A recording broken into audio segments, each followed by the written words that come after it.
Good morning, everybody. Thank you for those of you who are joining us for the emotion session, which is a topic that's very dear to my heart. My name's Genevieve Dingle. I'll be the host of the session. We have 4 really interesting papers coming up. So without further ado, I'll introduce our first speaker for the session, which is Kristian Holth, who's working with Elyse Musgrove and Sarah Wilson at the University of Melbourne. So over to you. Thanks, Genevieve. Hi, everyone. Thank you so much for the opportunity to speak to you today about craving responses to music. The first thing I wanted to say is that the research I'm talking you through was very much the original conception, design and data collection side of things was conducted by Elyse Musgrove. Elyse was a highly valued member of our clinical music neuroscience side who's unfortunately no longer with us. She passed away at the end of 2018, but I've since been working with her supervisor and also my PhD supervisor, Professor Sarah Wilson, on the data analysis side of things. So it's with mixed feelings that I'm here today, but it's a fantastic project. So I'm actually really excited to get to the point to be sharing the first batch of results with you today. So we are interested in this idea of exploring craving responses to music. What do we know about craving? We know that subjective craving occurs in the context of desirable substances like chocolate and addictive drugs. We know also that music can influence craving states in individuals with disorders of addiction. And Genevieve, it's fantastic that you're here chairing this session, I must say, through activities like music listening, music making, and also lyrical analysis. We know too that listening to enjoyed music activates brain networks and regions implicated in reward processing, with proposed underlying mechanisms, including the role of music in manipulating expectations over time. So given all this as context, we wanted to know, is craving as a process inherent to music itself? So in conceptualizing craving responses to music, we can firstly consider music perception as comprising cycles of tension and resolution over time. We can further pass tension into perceived tension and felt tension. Now, the implication of felt tension and associated interoceptive awareness is important, as it's been argued that music can be considered to be an embodied stimulus, particularly with this seminal paper by Craig published in 2009. Now, some important clues can be gleaned from the addiction literature on this front. So Nabke and colleagues suggest that in the context of conflict and risk, craving leads to a reduction in perceived risk and an increase in perceived reward in desiring a particular substance. So drawing from their model, we hypothesize that subjective craving for musical resolution will be associated with predicted reward and reduced risk prior to the drop in electronic dance music, or EDM. Why EDM in this instance? Well, we chose EDM because it engages compositional techniques, particularly in the drop sequence, that are especially inducive of tension states. So who was our sample to look at our hypothesis? We recruited 207 participants. These were University of Melbourne students, as well as members of the general public. We chose the age bracket of between 18 and 40 years old. This was to make sure that the age of the sample reflected the age of people who tend to like listening to EDM. We screened also for current psychiatric disorders, medication, and recreational drug use. You can see here that the most common psychiatric disorders provided were depression, anxiety, and comorbid of the two. We found that recreational drug use in the sample was at 49%. This might seem quite high, but remembering that it was a cohort of young adults. And it's also worth pointing out too that the corresponding literature looking at drug use habits in individuals that listen to EDM has found similar rates in those samples as well.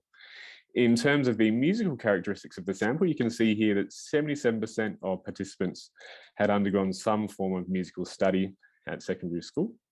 We administered the BMRQ, or Barcelona Music Reward Questionnaire, to get an assay of musical reward sensitivity. And it's worth noting that the sample scores on each of the sub-indexes and the total index were within 1 standard deviation of the normed sample. We also administered the Music Affective Response Scale, again, Genevieve, right up your alley, looking at positive and negative affective responses to music. And we can see here that the score was substantially higher for the positive over the negative effect. So what do we do? So we asked participants, basically we piloted 30 different EDM extracts, and these were piloted in a way to make sure that they weren't too familiar, so they were recently released, and participants were required to listen to each extract until just prior to the drop before recording ratings of craving, potential reward appraisal, potential risk appraisal, and then participants listened to the extract with the drop included. And this was to make sure that participants weren't in a perpetual state of tension for the hour and a half long testing section, which is the time that it took to complete the measures. And this was completed for 30 extracts overall. So our key variables, as you can see here, were subjective craving. We calculated a reward prediction index and also a risk prediction index as well. And these indexes were based on the appraisal measures in terms of best case and worst case scenario outcome and probability as well. In terms of the results, as you can see here, and really importantly for our proof of concept side of things, we can see that the utilized extracts did induce a sense of subjective craving. This is across all the 30 stimuli, as you can see here, with an average craving of 6.16. We found too, after conducting a cluster analysis, that the craving scores grouped best into a 2-cluster solution of low and high craving. You can see here the difference in means. And we found too, also interestingly, that females made up a disproportionately high amount of those individuals in a high craving group. And it's worth noting that this is actually reflective of the broader research that looks at gender differences in craving to other substances, particularly nicotine and illicit drugs. Importantly, in terms of testing a hypothesis, we found that craving was associated, positively associated strongly with predicted reward around how satisfying the drop would feel, and also negatively associated with predicted risk around the how risky the satisfaction of the drop would feel as well. And I'll go into this in more detail in the discussion time. So in terms of what these initial findings around this idea of craving inherent in music tell us, well, electronic dance music does appear to induce subjective craving immediately preceding the drop. Females tend to report higher levels of music-induced craving than males. Subjective craving is implicated in predictive processes, and this hasn't been done before. The importance of predictive processes irrespective of actual outcomes was emphasized in this study, remembering that we didn't actually ask participants how satisfying the drop was once they'd heard it.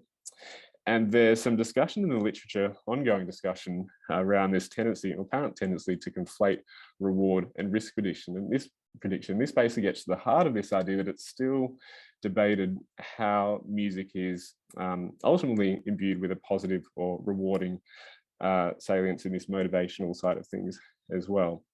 One important next step in terms of further informing these studies will be the conduction of imaging studies to look at particular brain regions and network analyses as well, in the context of craving implicit to music, to get some more insights in that on that side of things.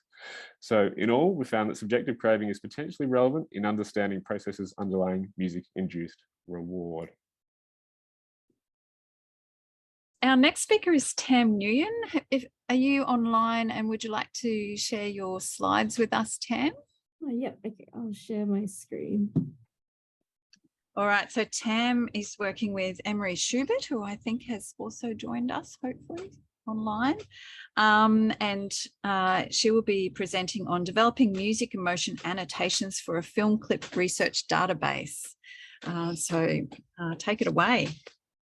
Hello there, my name is Tam and I'm an undergraduate student studying music and psychology. And yeah, so today I'll be talking about my work in progress study about the developing music emotion annotations for a film clip research database.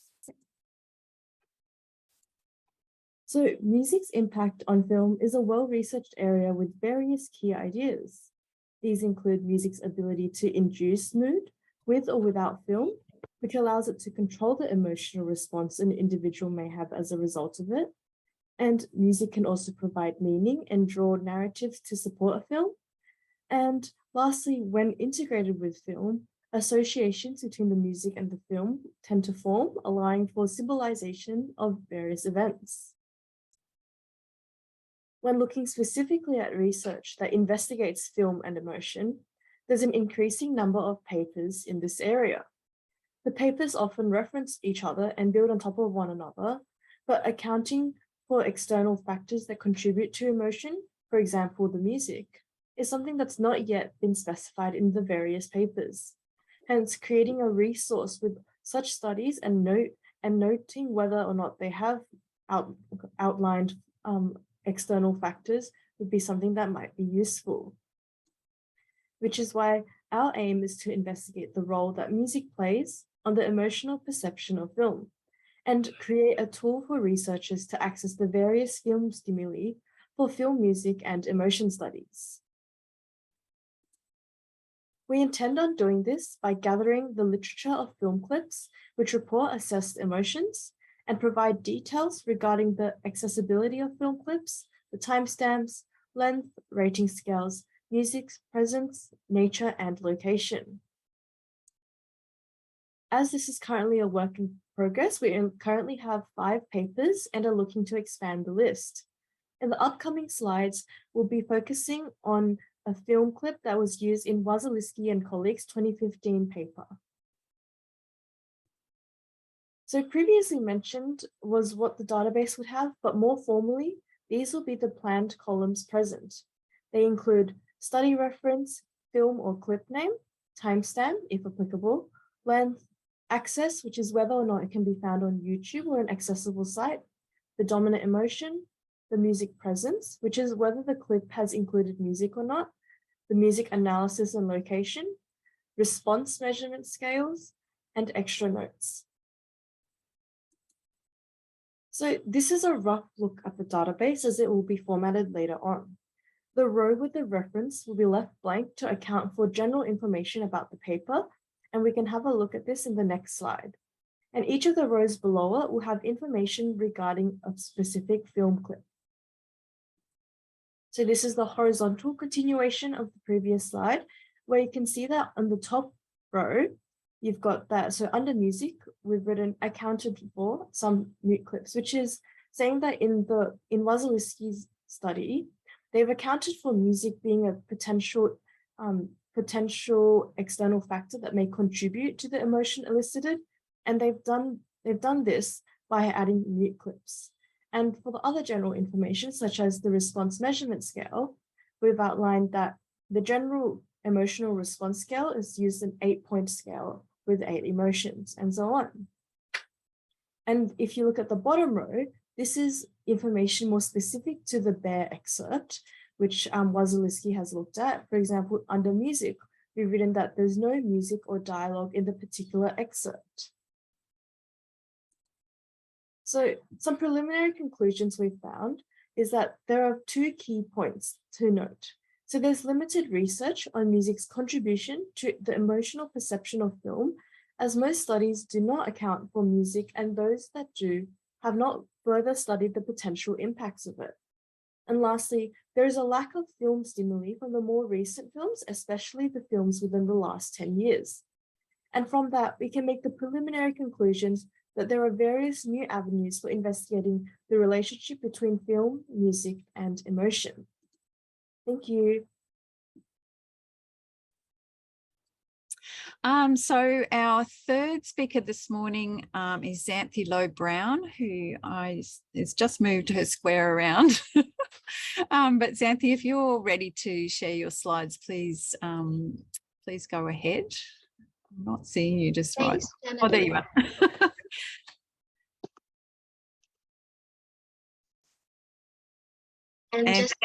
So Xanthe's from the University of Melbourne, and she's going to be talking about one of the things that we've already sort of mentioned, which is individual differences in the experience of musically evoked chills. So take it away. Thanks, Genevieve. Just checking that you can see my slides. Awesome. Hi, everyone. My name is Xanthe Lowe-Brown, and I'm an honours student at the Melbourne Conservatorium of Music. I'd love to give you an overview of the research I'm currently doing under the supervision of Dr. Solange Glasser. Today, I will be talking to you about what personality traits are more likely to suggest that you experience chills, and how this information might be used to enhance the music recommender systems used by streaming services to provide you with better music recommendations. So personality traits are relatively stable across situations and influence how we think, feel, and act. In music psychology research, most personality traits are measured by self-report questionnaires based on the Big Five model proposed by Fisk. Like traits, cognitive styles embody our relatively stable patterns of thinking, memorizing, problem-solving, and perceiving. In the music domain, music empathizing refers to those who focus more on the emotional content of music, such as the lyrics, whereas music systemizing pertains to those who focus more on the structure and the musical elements. It is also important to define chills. The established term is musically-evoked chills, MECs. Panksepp described this sensation in 1995 as a spreading gooseflesh, hair-on-end feeling that is common on the back of the neck and head and often moves down the spine. They are also known as skin frissions, shivers, goosebumps, and piloerection. As part of my honours dissertation, I have conducted a scoping review of the personality and chills literature. What has emerged from my literature review is that the most consistent finding is a relationship between openness to experience and chills. Studies have also found a correlation between the intellect component of openness to experience and chills. Neuroticism has been identified as the second largest predictor of chills. So why do those high in openness and neuroticism feel chills more? Well, the openness and neuroticism dual pathway is one explanation. It may be the case that those high in openness may listen to music that is unfamiliar and like to predict musical events. When these musical events are predicted correctly, they may feel ecstatic and in tune with the music, which elicits this pleasurable chills response. Those high in neuroticism are more prone to experience those negative emotions such as stress and anxiety. Therefore, hearing an unexpected musical event, such as a sudden change in volume, might elicit a startle or fear response in those listeners, which in turn may elicit chills. This response then changes to a pleasurable response once these individuals realize that the stimulus is harmless. So how can this research be applied in the real world? A second part of my dissertation is scoping current music recommender systems and music listening apps to understand how personality and emotional state information may be incorporated into these systems. Currently, these systems take into account the user's music preferences, but what about their emotional needs? If the system knows how the user is feeling at a particular time, then it can recommend songs to support emotion regulation within the user's music preferences. The next step of my research is looking at improving music recommendations to account for these individual differences. My research has uncovered that while studies have examined the relationship between personality and chills, an exciting avenue is exploring how the theoretical model that I'm currently working on can be used to enhance the functioning of music recommender systems. While there are ethical issues to consider that require extended research, enhanced music recommender systems may improve the well-being of millions of Spotify users. That brings us to the end of my presentation. Thank you so much for listening. So our fourth paper in the session is is Elyse, who's here online. So Elyse is a postdoc of mine at UQ, and she's going to be presenting a measure, the Music Affective Response Scale, or MARS. So when you're ready, Elyse. Okay, thank you, Jen. I'll just.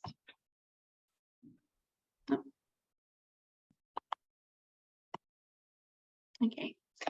So yeah, as Jen said, I'm going to be presenting on the Music Affective Response Scale, which I noticed that Kristian had mentioned a little bit earlier that he has been using. Sorry. And yeah, so this is a brief self-report measure of trait emotional sensitivity of music. And I've been working on this project. I've sort of been taking over this from two previous students and a couple of other researchers at UQ. So yeah, just to I guess in terms of why we've developed this measure, I guess the main reason is to have a short measure that enables us to be able to screen participants of either music interventions or music emotion inductions in experiments to see how much they might react emotionally to music, both looking at positive reactions to music and negative reactions. So there have been some other self-report measures that have looked at some similar aspects to this, but we think this one's quite unique in terms of it being brief, only having 15 items, and looking at those negative responses as well as the positive.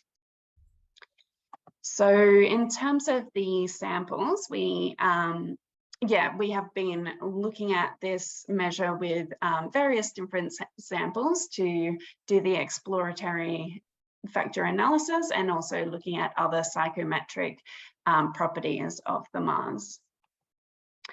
So through the factor analysis, we came up with two subscales. So the first being the positive, which has items such as I smile when I hear music. If I am upset about something, music makes me feel better. And when I hear music, I want to sing, hum along. And actually, just in regards to what we were just discussing before, there is actually included in the positive the feeling chills when you listen to a moving piece of music. And then in terms of the negative side of things, so this was looking at negative emotional responses. There is, I usually switch the music off when I enter a room or a car, and music makes me feel anxious and disturbed. So it's more mostly items looking at actively feeling negative as a result of music. So yeah, so both the MARS positive and MARS negative are on scales from 1 to 7. So you can see that unsurprisingly, people tend to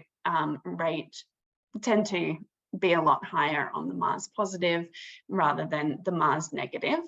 And in terms of the Cronbach alphas, these are quite good, particularly in samples where people aren't so musically inclined, which is probably the samples that you would use it with the most.